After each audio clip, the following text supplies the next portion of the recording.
शान्ताकारं भुजगशयनं पद्मनाभं सुरेश्वरं विश्वाधारं गगनसदृशं मेघवर्णं शुभाङ्गं लक्ष्मीकान्तं कमलनयनं ध्यानवियोगगम्यं वन्दे विशोभयहरणं सर्वलोकैकनाथनं। भगवान वासुदेव के चरण कमल में बार बार वंदना करके मैं आप सभी को विष्णु पुराण की कथा का जो है प्रारंभ करता हूँ, जिसमें भगवान आदित्य सूर्यदेव की जो है महिमा का वर्णन है। उनका जो है विस्तार कैसे है वो हमको आपको बताएंगे। एक समय की बात है, श्री पराशर ऋषि जो है संबोधित करते हैं मैत्री जी से बोलते हैं, मुनि श्रेष्ठ, सूर्यमंडल में स्थित सभी सातों ग्रहों के कारण ही ग्रीष्म, शीत, वर्षा आदि का प्रादुर्भाव होता है।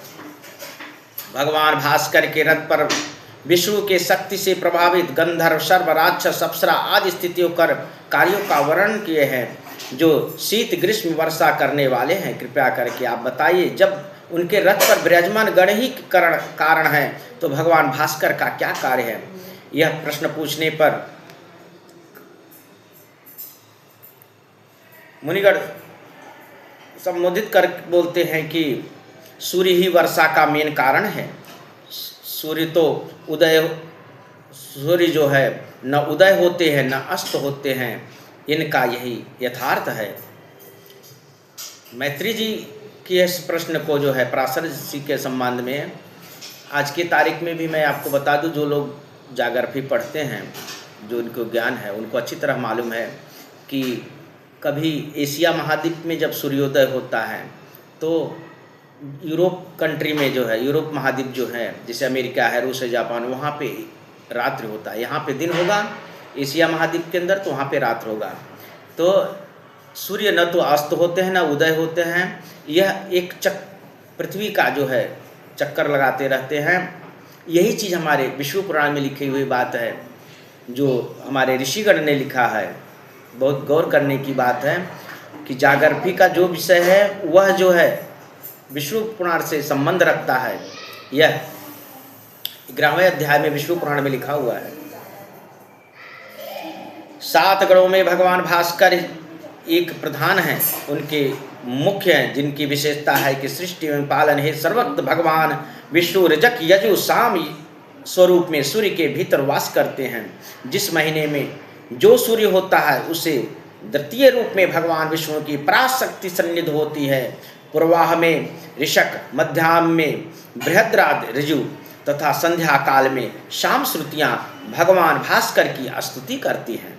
जो शाम रूपी भगवान विष्णु का ही अंग है, यह वैष्णवी शक्ति केवल सूर्य की अधिष्ठात्री नहीं बल्कि ब्रह्मा, विष्णु और महेश की वेदमयी है।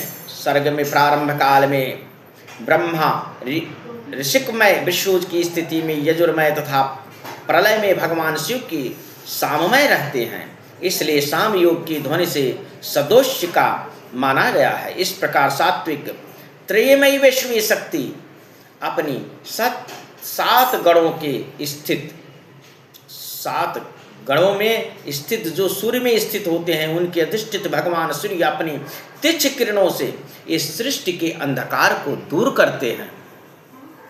अंधकार को ही दूर नहीं करते, सूर्य जो है, ऋषि जी आगे बताते हैं, इनके रथ पर गंधर्व, राक्षस पीछे चलते हैं, सर्पगण रथ को सजाते हैं, घोड़े की बागडोर यक्ष संभालते हैं। त्रिशक्ति रूपी भगवान विष्णु का न कभी उदय होता न अस्त होता है। जैसे दर्पण के सम्मुख कोई भी जाता है तो उसकी छाया दिखाई देती है, और दर्पण से विमुख होने पर उसकी छाया जो है उसे दिखाई नहीं देती। इस प्रकार भगवान विष्णु की शक्ति भास्कर के रथ में विद्यमान दिन रात्रि के कारण सूर्य देव, पितृगण, देवता और मनुष्य को तृप्त करते हैं। इनकी सुषुम्ना नामक किरण से शुक्ल पक्षी चंद्रमा प्रोषित होती है, और कृष्ण पक्ष में अतुल्य चंद्रमा की एक कला का देवगण पान करते हैं। कृष्ण पक्ष का क्षय होने पर चंद्रमा की 2 कलाओं का पितृगण पान करते हैं। इस प्रकार पितरों का तर्पण होता है। भगवान भास्कर अपने किरणों से पृथ्वी को जितना जल शोषित करते हैं, उतना जल जो है प्राणियों के हित के लिए, अन्न को उत्पादन के लिए जो है दे देते हैं। देखिए कितनी बड़ी प्रभु की महिमा है।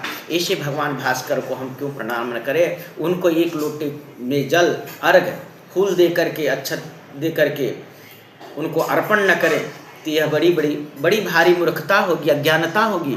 इसीलिए मैं आप लोगों के सामने यह प्रसंग करता हूँ, प्रस्तुत किया हूँ कि भगवान भास्कर अवशोषित जल को समुद्र द्वारा, जल नदी तालाब पोखरा द्वारा जो भी जल है तप्त गर्मी के द्वारा अवशोषित करते हैं और बादल के रूप में उन्हें बरसात करके हमारे गृहस्थ को जो है प्रदान करते हैं, जिससे हमारी पृथ्वी हरी भरी होती है। मनुष्य ही नहीं, जितने भी सजीव प्राणी हैं वह जल से तृप्त होकर के अंतोगत्वा जो है अपने जीवन को सद्गुण बनाते हैं, अपने जीवन को परमार्थ करते हैं, अपने जीवन को चलाते हैं। क्योंकि कहा गया है कि जल ही जीवन है, बिना जल के इस संसार में जीवन संभव नहीं है। इसलिए हम कोटि कोटि जो है बार बार जो है भगवान भास्कर, भगवान सूर्य नारायण देव को प्रणाम करते हैं।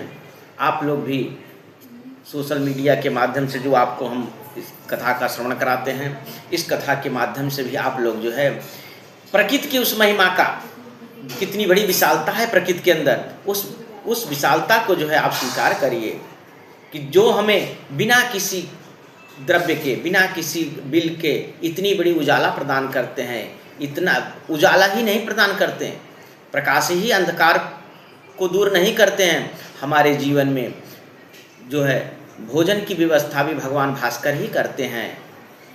प्रत्यक्ष रूप से देखिए, अगर किसी भी पेड़ पौधों को जल न मिले तो वह जो है सूख जाएंगे और उनका जीवन अंत हो जाएगा। इसलिए आप सब जो है भगवान भास्कर को जो है सदैव जो है उनका पूजन करिए। आपकी कुंडली में भी अगर सूर्य की दृष्टि कमज़ोर है तो वह कुंडली जो है सूर्य के अर्घ देने से, सूर्य की पूजा करने से जो है आपकी कुंडली में सूर्य मजबूत होंगे और आप दयावान होंगे, दानवीर होंगे, कर्ण की जैसा दानवीर होंगे और आपके जो भी कष्ट है भगवान भास्कर दूर करेंगे। भगवान विष्णु नारायण के चरण कमल में बार बार प्रणाम करते हुए मैं अपने वक्तव्य को बंद करता हूँ।